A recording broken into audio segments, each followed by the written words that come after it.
Welcome to the Popish Plot. I'm Nate. I'm Jessica. And I'm Mike. And today we're here with more trivia. Today specifically, though, it is papal trivia. Yes. Of late, we here at the Popish Plot have really been emphasizing the Popish, and we love it. Yes, and we've heard that you folks enjoy trivia. So, what better way to emphasize the popishness than by some papal trivia? Yes, we have some answers to questions that we asked that maybe people would be interested earlier. Mm-hmm. For example, I could not find who the shortest pope is, so we're just going to go with Leo. And if you disagree, produce evidence that we're wrong. Shortest as in... Height. Wee little man. Tiny little man. Nowhere on the internet would it tell me who was the tallest or shortest pope. Pope Zacchaeus. They just Not Pope. No, he wasn't.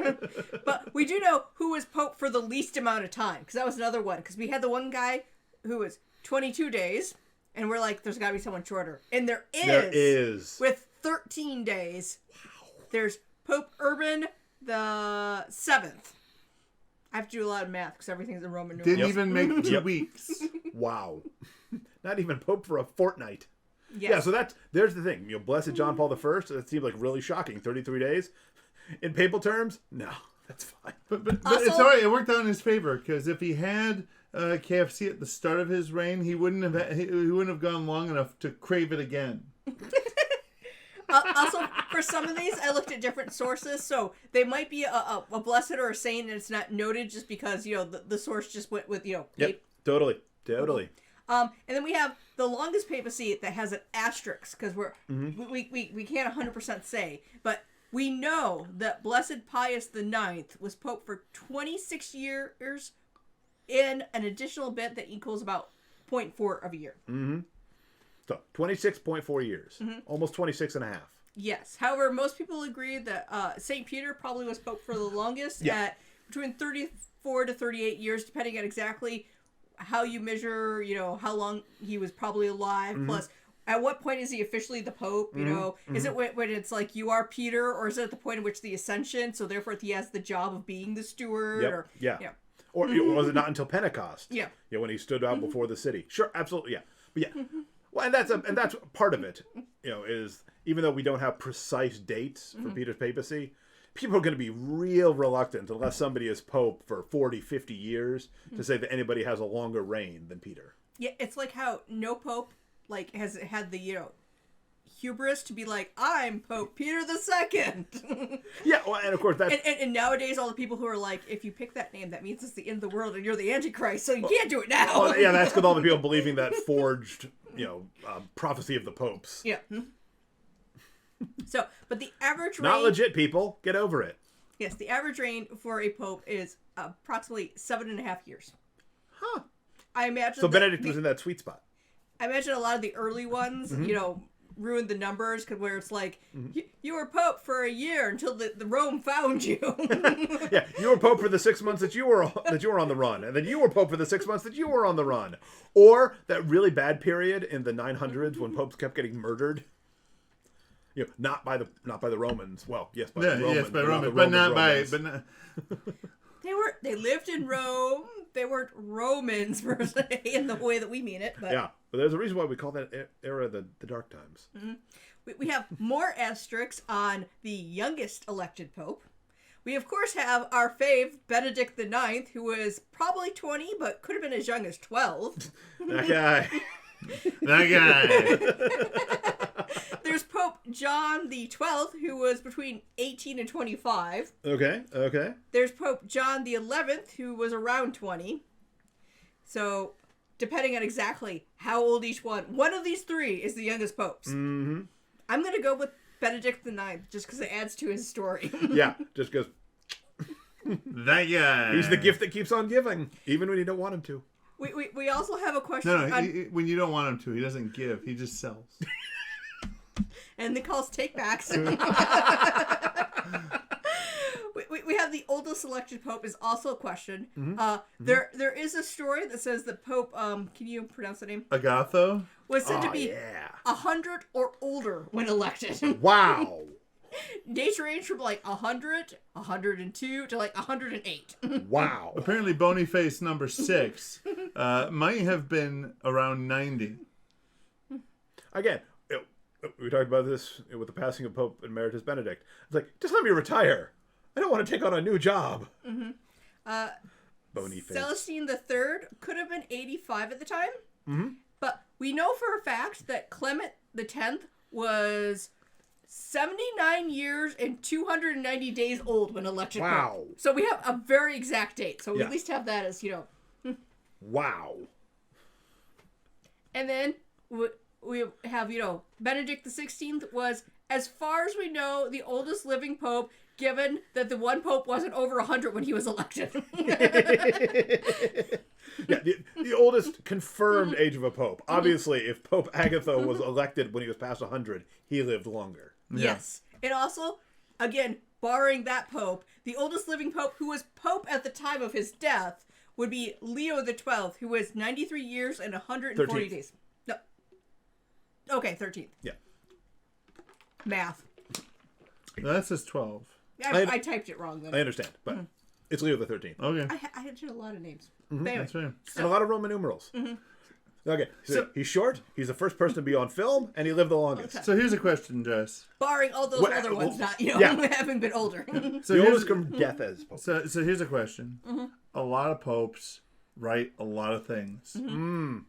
Everybody, there's bulls, there's encyclicals, there's multipropios. Almost like it's a General letters. almost like it's a teaching office. Yeah. So, I don't know. I think we need a papal document to say that the Pope is a teaching office. do we know who? Here's 5. No. Do we know who wrote the most, or who wrote the least? Oh, the least is my favorite. So, to build up the suspense, let's go with most first. Now, most is hard to, unless I'm doing a word count. And again, early ones we can't say for sure. This because whole episode is covered in asterisks. Because there's no technical requirement on the length of an encyclical. Yep. You could have a whole bunch of really short ones that don't equal one really there long could be one. the Pope who wrote the equivalent of John 3 for everything. Yep. Yep. Be good. I love you. Yay, God. Now, when I feel I'm like Pope, that has an extra point than John 3 actually has. so That's longer. yeah. when I'm Pope, I haven't figured out what the name of it will be, but I will definitely do "Be Good." Remember, papal documents are named after their first words. So The be title good. will be Be good. good. So it would be. What was, I don't know that. Oh no! It's That's been a little bit. You can do even better. Rusty. Your first papal encyclical will be God, Jesus, Bible. The text Yes. is Yeah. God, Jesus, Bible. So, Deus, Jesu, Biblia? Maybe Scriptura or something.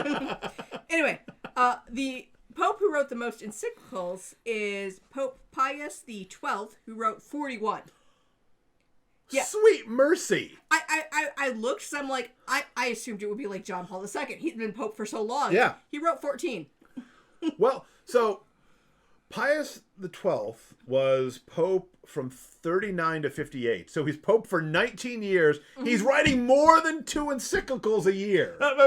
But he had the whole of a world war going on at the time. There were a lot of things that Right needed to be about. talked about. Absolutely. Absolutely. Also on the long writing list, I mean, Hitler did a new thing every day. St. Gregory the Great was also known for writing essentially way more than any of the popes in the history that people can remember during his lifetime before. He was And great. he wrote at least 853 letters because we have them. So we probably lost some in time, but at least that many. Yowza. Extensive correspondence.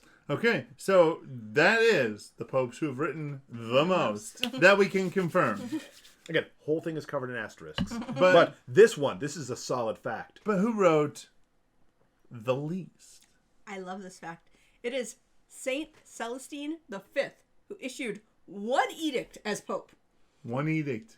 Not even a whole encyclical or motu proprio. And what was the content of that edict? It was that popes had the ability to abdicate the papal throne.